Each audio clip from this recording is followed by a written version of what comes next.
So I painted 4 pieces on here, but I'm gonna do it again so you guys can all see how I did it.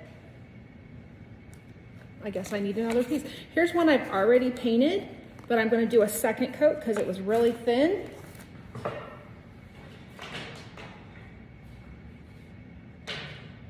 So I have a couple pieces here to do that with. So that you guys can see kind of what I'm doing. I have these big buckets of gesso, but I'm just putting them on this lid and I'm adding a little water. It gets kind of messy, so I put an apron on. So here's my second coat. They have to be thin coats. Thin coats work better, and you're gonna notice that it's very matte looking when you're done. You can see that this one's very matte looking and you can see the streaks. So the second coat, you can always make it go the opposite direction. And you can always sand it. You do not have to make it super thick white for your painting, to start painting on it. In fact, it's better to maybe not do that because then it makes it sometimes too thick of gesso. When the gesso's dry, you can sand it down a little bit. You do not have to paint the sides of these, but you can now. We can always work on them later. So then I have some water, some gesso. This is my first layer on this one. You can see I'm using another piece as kind of a drop. You know, this, make it as thin as I can, as even as I can. I always go the same direction, but sometimes people will go the opposite direction on their last pass. And I'm just setting them down.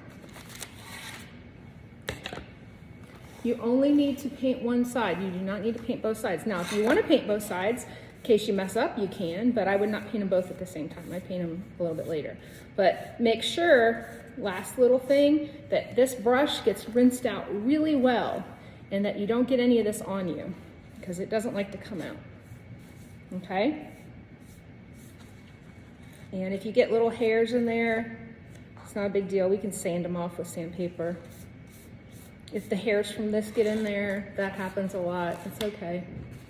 All right, so I got one more big one. This is my big, it's a little bit bigger than normal. All right, so I got a little bit more. I put newspaper down so that, or you can put a plastic bags down so it doesn't get on whatever surface you're painting on, like if you're painting on the table. More water.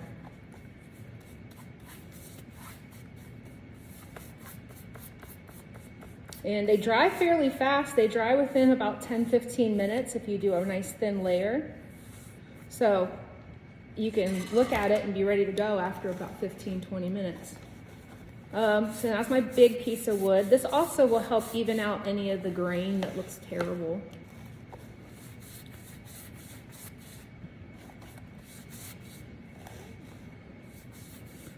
Making it watery is fine. It needs a little extra gesso. So I basically mix it on the board, but not everybody does that. It's kind of an acquired skill, so if you don't do it. Now I wore an apron because I am messy.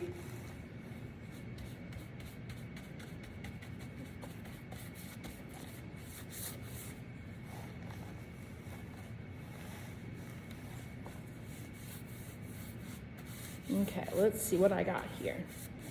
Almost done.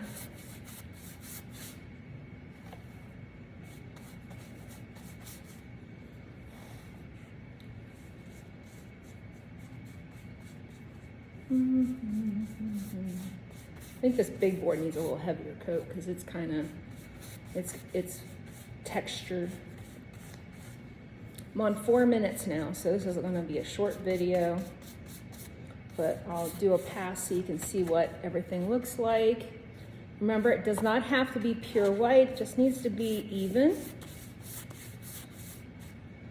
And when you're all done, make sure that you completely rinse this brush out so there's nothing left in it or it will not work. And then you have to buy me a new brush, okay? So, thin coat. You see how you can kind of see through it a little bit? Big old knot. You can paint a second coat on this and it'll look perfect. But I did a really thin coat.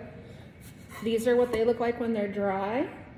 And it's got this nice surface. I love painting on these surfaces. Some people like to paint on smoother surfaces, you can take a piece of sandpaper and sandpaper it for a smoother surface. All right, that's it.